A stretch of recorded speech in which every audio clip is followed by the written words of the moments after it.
Hello बच्चों, most welcome आपका। आज की हमारी क्लास फंडामेंटल राइट्स पर बेस्ड है। फंडामेंटल राइट्स आपके लीगल रीजनिंग के पार्ट में एक बहुत ही इंपॉर्टेंट है आपके एग्जाम के पॉइंट ऑफ व्यू से। अगर आप कॉन्स्टिट्यूशन का फंडामेंटल राइट्स का पार्ट के विषय में कुछ भी जानते हैं तो आपके लिए बूंद साबित हो सकता है, यानी आपके लिए बहुत इंपॉर्टेंट हो सकता है ये। क्योंकि कोई भी बच्चा जो लॉ की फील्ड में एडमिशन लेना चाहता है, चाहे वो बीबीएलएलबी हो, बीएलएलबी हो या एलएलएम हो, उसको फंडामेंटल राइट्स के बारे में मालूम होना चाहिए कि कॉन्स्टिट्यूशन में कहाँ फंडामेंटल राइट्स एक्सप्लेन्ड है। फंडामेंटल राइट्स ओबियस क्या है, ना सिर्फ लॉयर को, लॉ स्टूडेंट्स को, बल्कि आम नागरिकों को भी जानने की जरूरत है कि फंडामेंटल राइट्स क्या है। अब देखें, फंडामेंटल राइट्स, फंडामेंटल राइट्स से यही नोशन जाता है, ये विचार जाता है कि फंडामेंटल यानी बेसिक, ऐसे राइट्स जो कि बेसिक हैं। अब बेसिक मतलब जैसे जीवन जीने के लिए, जिंदा रहने के लिए रोटी, कपड़ा और मकान की जरूरत है, ये बेसिक राइट्स हैं, बेसिक नेसेसिटी है। उसी तरीके से ऐसे कुछ राइट्स जो जीवन जीने के लिए, जिंदा रहने के लिए और अपनी डेवलपमेंट के लिए जरूरी है। जैसे कि हमें कोई मारे पीटे ना, ये भी हमारा एक राइट है। जिंदा रहने के लिए, ग्रो करने के लिए जरूरी है भाई हमें कोई मारे पीटे ना, हमारे साथ कोई हिंसा ना करे, वायलेंस ना करे। दूसरा, हमें वक्त पर रोटी मिले, भोजन मिले, हमें कोई बंधक ना बनाए, हमें कोई अपना स्लेव ना बनाए, ये सब है। हमें एजुकेशन मिले, ये सब हमारे फंडामेंटल राइट्स में काउंट होते हैं। यानी कि ऐसी सिचुएशन जो हमारे जीवन जीने के लिए, यानी हमारे जिंदा रहने के लिए बहुत ही जरूरी है, यानी बेसिक है। अब जैसे विदेशों में ऐसे भी देश हैं जहां पर फंडामेंटल राइट्स के रूप में 1 GB नेट मिलना उनका राइट्स है, लेकिन हमारे देश में तो नहीं हो सकता, क्योंकि हमारे देश में तो अभी फंडामेंटल राइट्स की बात चल रही है, यानी बेसिक नेसेसिटी की बात चल रही है। और देशों में ये एडवांस फंडामेंटल राइट्स हैं या एडवांस राइट्स हैं कि वो उनको 1 GB नेट मिलना जरूरी है। अगर जो नहीं मिलता तो गवर्नमेंट के पास जाके अपनी शिकायत लॉन्च करा सकते हैं। तो फंडामेंटल राइट्स आपको समझ में आ गया होगा कि बेसिक नेसेसिटी जीवन जीने के लिए, अपनी ग्रोथ करने के लिए जरूरी है, उसे कहते हैं फंडामेंटल राइट्स। अब देखते हैं फंडामेंटल राइट्स के विषय में, आज जाने थोड़ा सा और एक्सप्लेन करते हैं। The constitution of India, constitution of India एक बुक है, आपको मालूम होना चाहिए बच्चों। Constitution of India fundamental rights हैं, पार्ट 3 में है और आर्टिकल 12 से 35 के रूप में है। और ये राइट सिटीजन्स को मिले हैं। ऐसे भी कुछ राइट्स हैं जो नॉन सिटीजन्स को भी हैं, पर अभी हम ये बात बोलते हैं कि सिटीजन और नॉन सिटीजन्स को दोनों को मिले, पर बेसिकली सिटीजन्स को मिले हैं। क्या? उन ताकि उनकी इंडिविजुअल लिबर्टीज को सेफ रख सके और सोशल इक्वलिटी बढ़ा सके। अब ये राइट्स कौन कौन से हैं? देखिए, पहले राइट्स हैं right to equality, right against exploitation, और right to freedom of religion and cultural and educational rights, और राइट टू कॉन्स्टिट्यूशनल रेमेडीज। ये देखिए, ये 6 राइट्स हैं। ये राइट्स बेसिकली 6 पार्ट्स में कैटेगराइज्ड है। अब एक एक करके इनके बारे में जाने। क्या है? कहता है आर्टिकल फर्स्ट जो है राइट टू इक्वलिटी, वो 14 से 18 के बीच में है, यानी 14 से लेकर 18 तक है। पहला क्या कहता है? आर्टिकल 14 कहता है equality before the law and the equal protection of law, यानी सभी लोग, चाहे अमीर हो, गरीब हो, या कोई भी हो, जाति हो, उनकी धर्म हो, या कोई भी हो, सबको लॉ की इक्वल प्रोटेक्शन मिलेगी। सब और सभी कानून के सामने इक्वल होंगे, यानी भेदभाव नहीं होगा। लॉ सबके लिए समान है तो समान ही रहेगा, सबके साथ इक्वल ट्रीटमेंट किया जाएगा। यह है इक्वलिटी बिफोर लॉ और इक्वल प्रोटेक्शन ऑफ लॉ, यानी सबको लॉ जो भी प्रोटेक्शन दे रहा है वो इक्वली देगा। ठीक है, ये आर्टिकल 14 में, यानी किसी के साथ इस बात से भेदभाव नहीं किया जा सकता कि तेरा रंग दूसरा है, तेरा धर्म दूसरा है, तेरी जात दूसरी है, तेरा शक्ल दूसरा है, तू दूसरी जगह पैदा हुआ है, या तू स्त्री है, पुरुष है, या और कोई जेंडर है तू, इस पर कोई भेदभाव नहीं किया जाएगा। जो सुविधाएं कानून में, कॉन्स्टिट्यूशन में मिली है एक व्यक्ति को, वही सबको मिलेगी, और सबको कानून उसी रूप से सुरक्षा देगा जो एक व्यक्ति को देता है। इसे कहते हैं equality before law and equal protection of law. ठीक है। आर्टिकल 15 कहता है prohibit the discrimination on the ground of religion, race, caste, sex और प्लेस ऑफ बर्थ। कहता है आर्टिकल 14 कहता है सभी लोगों को डिस्क्रिमिनेशन से बचाया जाएगा। प्रोहिबिट डिस्क्रिमिनेशन यानी रीजन पर, रेस पर, कास्ट पर, सेक्स पर या प्लेस ऑफ बर्थ के अकॉर्डिंग किसी के साथ भेदभाव नहीं किया जाएगा। जैसा कि मैंने अभी बताया, किसी भी बेस पर, जो ये बेस हैं यानी कि रिलीजन, धर्म, रेस यानी कि जहां से उसका इवोल्यूशन हुआ है, जिस जाति से, संप्रदाय से, कास्ट, ठीक है, जिस कास्ट से, जिस सेक्स से, मेल है, फीमेल है या तीसरा जेंडर है, या जिस जगह पैदा हुआ, इस बेस पर कोई भेदभाव नहीं किया जाएगा किसी व्यक्ति से। ठीक है। जैसे आप जाएं नौकरी देने के लिए, एग्जाम देने के लिए, या आप जब एग्जाम देने जाएंगे जब क्लैट का, तो इसमें आप देखेंगे कि हर जाति का, धर्म का, हर जगह से बच्चे आ रहे हैं। या आप एडमिशन जहां लेंगे बीएलएलबी में या बीबीएलएलबी में या बीकॉम एलएलबी में, वहां देखेंगे कि अलग अलग एथनिसिटी के लोग हैं। कोई नॉर्थ ईस्ट का है, किसी का फेस मैंगलॉयड है, किसी का ऑस्ट्रेलियन फेस है, किसी का अफ्रीकन फेस है। ऐसे भी आपको बच्चे मिलेंगे कुछ। तो लॉ उन पर भेदभाव नहीं करता। ठीक है। आर्टिकल 16 कहता है ensure equality of opportunity in matters of public employment, यानी कॉन्स्टिट्यूशन ऑफ इंडिया या भारत सरकार नौकरी के नाम पर सबको इक्वल अपॉर्चुनिटी देगी। यानी कि इसका अर्थ यह है कि नौकरी अगर जो देनी है, उसमें ये भेदभाव नहीं होगा कि आप इस जाति से, इस धर्म से, इस जगह से, किसी भी बेस पर कोई भी डिस्क्रिमिनेशन नहीं होगा। सबको नौकरी के जो अपॉर्चुनिटीज है, जॉब की अपॉर्चुनिटी है, वो इक्वली मिलेंगी। ठीक है। अब आपके मन में सवाल आ रहा होगा कि रिजर्वेशन भी तो है और भी चीजें, उसके बारे में बाद में बात करेंगे। लेकिन अभी आप ये मान के चलिए कि इक्वल अपॉर्चुनिटी है सबके लिए। उसमें एक्सेप्शन है, एक्सेप्शन की एक अलग बात होगी। एक्सेप्शन है कि वीकर सेक्शन है, उसके लिए गवर्नमेंट कुछ पॉजिटिव रूल बना सकता है, पॉजिटिव डिस्क्रिमिनेशन बना सकता है, वो एक अलग बात है, उसमें बाद में आएंगे। ठीक है। आर्टिकल 17 कहता है अबॉलिशिस अनटचेबिलिटी एंड फॉरबिड्स इस practice in any form. Article 17 एक ऐसा आर्टिकल है जो ऑर्डर कर रहा है, आदेश कर रहा है, क्या?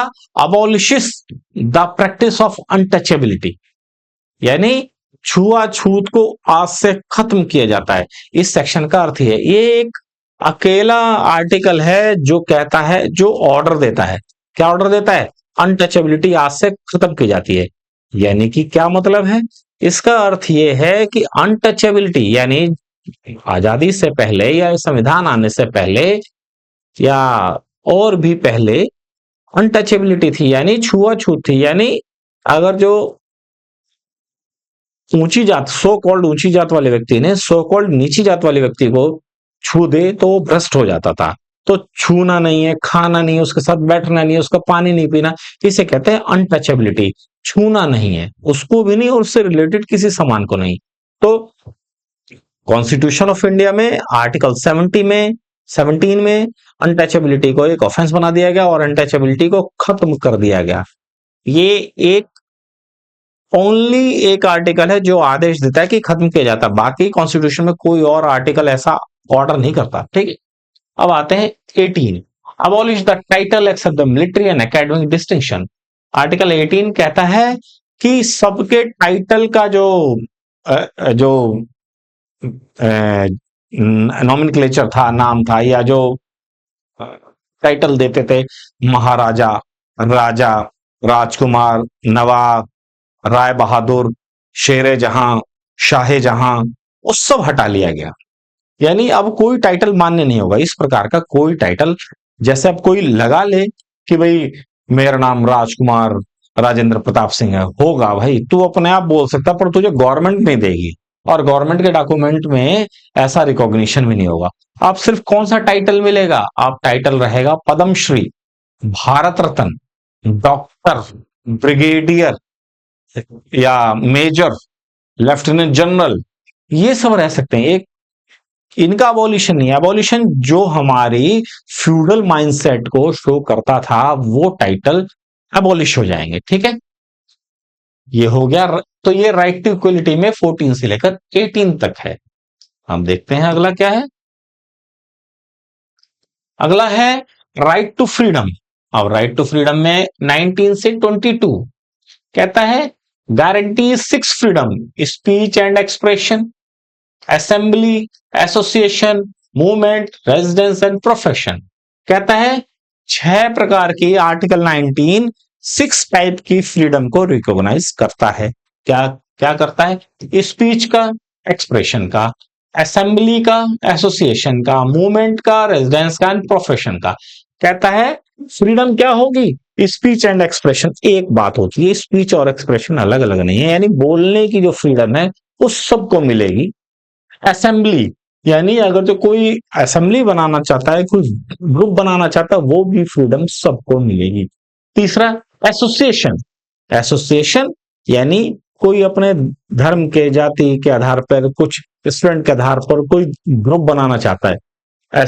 असेंबली है मिलकर इकट्ठा होना, और एसोसिएशन है किसी ग्रुप का निर्माण करना। ठीक है, वो सब फ्रीडम है। मूवमेंट की, आने जाने की भी फ्रीडम रहेगी। हालांकि एक्सेप्शन है इन सबके, पर उस पर हम नहीं आएंगे, अभी सिर्फ फंडामेंटल राइट्स की बात हो रही है। एक्सेप्शन की जब बात होगी तब एक्सेप्शन के विषय में बात करेंगे। मूवमेंट, आने जाने की फ्रीडम होगी, एक राज्य से दूसरे राज्य, एक जगह से दूसरे। इसलिए हम अपने ही देश में कहीं भी घूम सकते हैं, आ जा सकते हैं, बस हमें कुछ नियमों को फॉलो करना जरूरी रहेगा। तो मूवमेंट की भी फ्रीडम है। और रेजिडेंस की, हम अपना रेजिडेंस भी रख सकते हैं चाहे जहां। ठीक है, और हमें नौकरी, हमारी मर्जी, हम ये नौकरी नहीं करना चाहे, हमारी मर्जी कि हम इस नौकरी को, हमारी नौकरी की ये इच्छा नहीं है या हम इस नौकरी को करना चाहते हैं, तो कोई हमें ये नहीं बोल सकता नहीं भाई तुझे फौज में ही जाना पड़ेगा। तुम डॉक्टर बनना चाहते हो तो तुम्हारी फ्रीडम है, बनने की अगर काबिलियत है तो बनो, आपके पास रिसोर्सेस है तो बनो। तो ये फ्रीडम है, freedom to choose the profession. ये 19 में। आर्टिकल 20 कहता है protect against arbitrary and excessive punishment by ensuring protection of in respect of conviction of offence. कहता है जो एज पर लॉ जो सजाएं हैं वही आपको मिलेंगी। ये नहीं है कि कोई ऑफेंस है और उसकी सजा 2 साल है और आपको कानून 5 साल की सजा दे दे, ऐसा नहीं हो सकता। जो लॉ में, जो स्टैच्यूज में, बुक्स में, लॉ बुक्स में जो सजाएं गवर्नमेंट ने डिसाइड की है वही सजा आपको मिल जाएगी, उससे ज्यादा नहीं मिलेगी। ठीक है, तो यानी protection in respect of conviction of offence. Article article सबसे इंपॉर्टेंट आर्टिकल है article 21, secures the right to life and personal liberty. यही सबसे ज्यादा मच डिबेटेड आर्टिकल है। कहता आर्टिकल 21 यानी कि 21 लाइफ और लिबर्टी की गारंटी देता है। लाइफ में डिग्निटी, फुल लाइफ भी शामिल है। आर्टिकल, यही एकमात्र आर्टिकल है जिसकी सबसे ज्यादा एक्सप्लेनेशन है। अब जीवन जीने का अधिकार है, life to live with dignity है, राइट टू लिव भी है।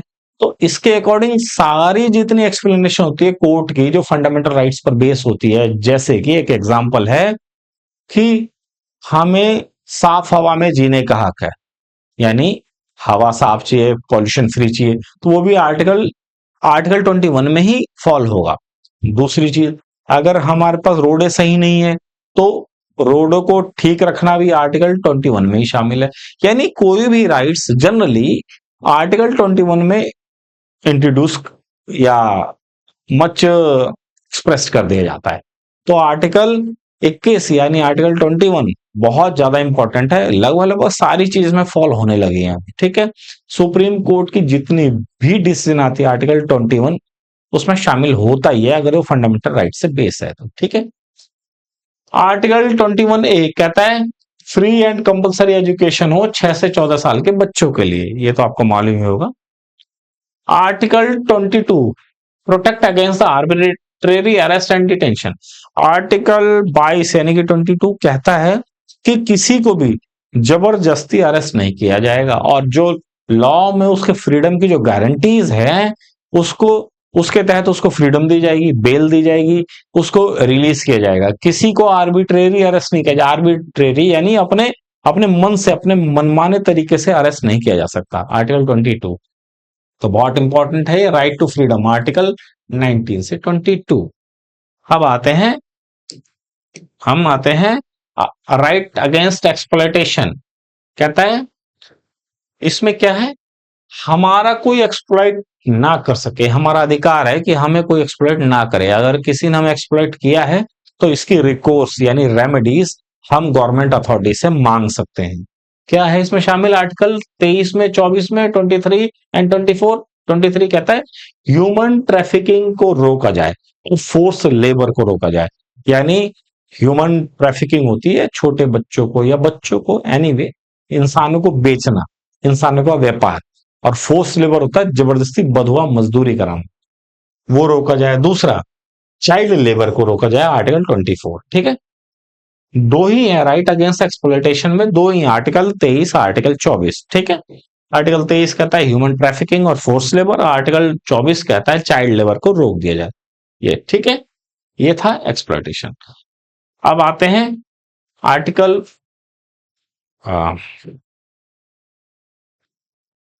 अब आते हैं right to freedom of religion. 25 से लेकर 28 तक है, 25 टू 28। 25 कहता है guarantees freedom of conscience and free profession, practice and propagation of religion. 25 कहता है आर्टिकल, आपकी मर्जी, आप किस रिलीजन को माने, उस रिलीजन को फैलाएं, उस रिलीजन के अकॉर्डिंग आप अपनी जो भी प्रैक्टिसेस हैं, जैसे जो भी पूजा पाठ है, वो आप अपने अपने मन के हिसाब से, जो आपको रिलीजन अच्छा लगता है उसके अकॉर्डिंग उसको फॉलो करें। ये कहता है आर्टिकल 25। यानी बाध्यता नहीं है कि अगर जो मैंने जिस धर्म के पेरेंट्स के पास जन्म लिया उसी धर्म को मैं भी फॉलो करूं, ऐसा कोई जरूरी नहीं है। मेरी इच्छा, मैं बालिग हो चुका हूं, मेरी इच्छा, मैं जिस रिलीजन को मानूं, जो रिलीजन मुझे अच्छा लगे। आर्टिकल 25। आर्टिकल 26 कहता है freedom to manage religious affair, और सबको ये है कि अपने जो रिलीजियस अफेयर है उसको मैनेज कर रहे। यानी कोई अगर जो रिलीजियस सोसाइटी है या रिलीजियस ग्रुप है या रिलीजियस कोई असेंबली है, वो अपने हिसाब से उसको मैनेज करे, उसमें कोई रोकेगा नहीं। हाँ भाई कि तूने ये काम किया, यहाँ पे ऐसा किया, तो तू उसकी फीस दे, उसके चार्जेस दे। जैसे मुस्लिम पीरियड में होता था कि हिंदू अगर जो मंदिर जा रहे हैं या हिंदू अगर जो अपने तीर्थ स्थानों पर जा रहे हैं तो उनको टैक्स देना पड़ता था। तो हमारे देश में इसके अकॉर्डिंग कोई टैक्स नहीं है, यानी फ्रीडम है उनको हर काम की। ठीक है, आर्टिकल 26 और 27 के अकॉर्डिंग। ठीक है, आर्टिकल 28 यानी कि 28 कहता है प्रोहिबिट रिलीजियस इंस्ट्रक्शन इन स्टेट फंडेड एजुकेशनल सोसाइटी। कहता है सारी फ्रीडम है, सारे फ्रीडम है फ्रीडम ऑफ रिलीजन में, पर एक फ्रीडम नहीं है। कहता है जो संस्थाएं, जो रिलीजियस इंस्टीट्यूशन, जो भी स्कूल है, कॉलेज है, या एनी वे, जहां कहीं भी जो भी जगह है और गवर्नमेंट द्वारा फंडेड है, यानी गवर्नमेंट से कुछ पैसे लेती है, वहां पे आप फुल्ली रिलीजन की शिक्षा नहीं दे सकते, यानी वहां रिलीजन की प्रैक्टिस नहीं हो सकती। अब जैसे मान लीजिए स्कूल्स हैं, स्कूल में गवर्नमेंट पैसे दे रही है, तो ऐसा नहीं हो सकता कि स्कूल में कोई आपका रिलीजियस या रिलीजन से रिलेटेड कोई आपसे प्रैक्टिसेस, यानी कोई जैसे कोई ओकेशन वहीं होने लगे और आपकी स्टडी को छोड़ दिया जाए। एक आध दिन के लिए ओकेशन हो सकता है, पर फुल्ली ओकेशन बेस्ड एजुकेशन नहीं होगी, यानी कोई भी रिलीजियस प्रैक्टिस वहां नहीं होगी जहां पे गवर्नमेंट अपना फंड देती है। ठीक है, हाँ ऐसी भी माइनॉरिटीज इंस्टीट्यूशंस हैं, पर उसके लिए एक अलग से रूल है। ये आर्टिकल 28। अब है कल्चरल एंड एजुकेशनल राइट, ये है आर्टिकल 29 और 30, यानी कि 29 और 30। कहता है माइनॉरिटी, ये था ओनली रिलीजन, ये माइनॉरिटी के बारे में क्या है, protects the interest of minority by allowing them to conserve their culture, language और स्क्रिप्ट। बताता हूं, आर्टिकल 30 कहता है grants minority the right to establish and administer educational institution of their choice. कहता है कि माइनॉरिटीज, ये 29 और 30 है, यानी 29 और 30 जो है ये सिर्फ माइनॉरिटीज के लिए है। अब क्या है माइनॉरिटीज के लिए? कि माइनॉरिटी अपनी लैंग्वेज को, अपने कल्चर को, अपनी स्क्रिप्ट को रख सकते हैं, प्रिजर्व कर सकते हैं, यानी उसके प्रिजर्वेशन के लिए कोई रूल बना सकते हैं, कोई इंस्टीट्यूशन खोल सकते हैं।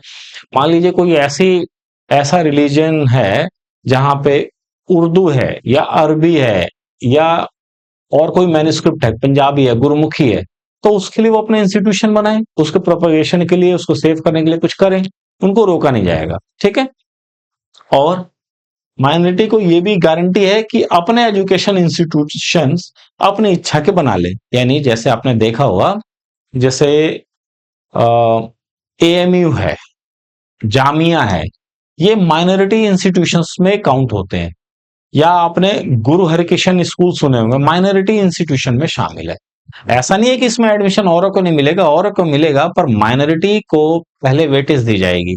माइनॉरिटी इंस्टीट्यूशन है वो आर्टिकल 30 से ही डिराइव होते हैं। ठीक है। अब तो क्या ये जितने इंस्टीट्यूशन हैं इनमें गवर्नमेंट का फंड तो मिलता है, तो फिर ये माइनॉरिटीज कैसे हुए?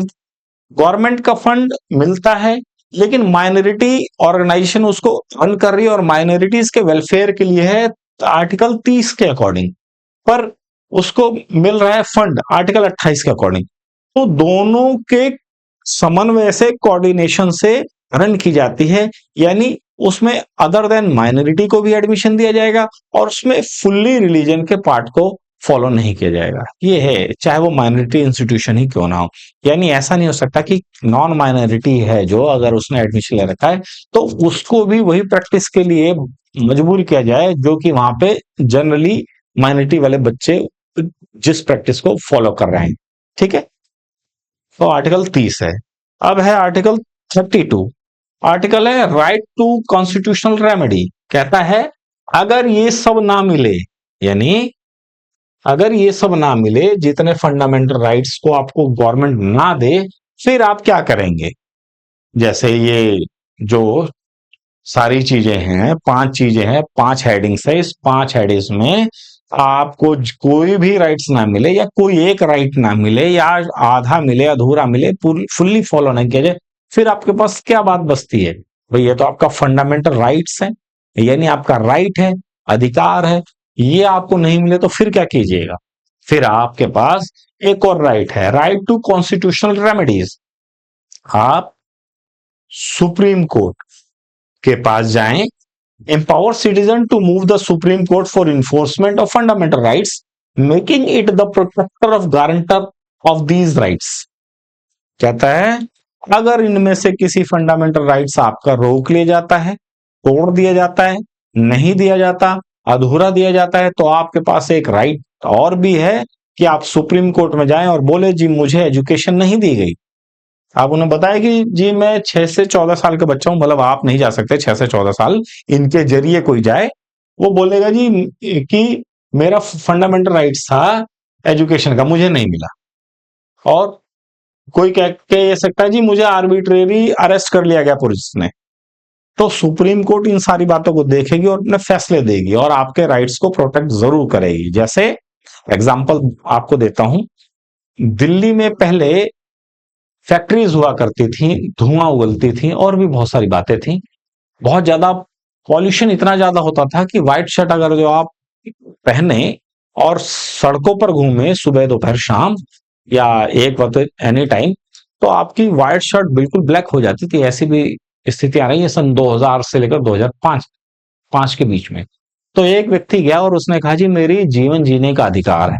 सुप्रीम कोर्ट ने कहा है तो फिर हम क्या करें? वो कहता है लेकिन यहाँ पे धुआं इतना ज्यादा, पॉल्यूशन इतना ज्यादा है कि मेरी लाइफ और लिबर्टी का सवाल आ गया, मैं जिंदा ही नहीं रह पाऊंगा अगर जो ऐसे रह रहा है।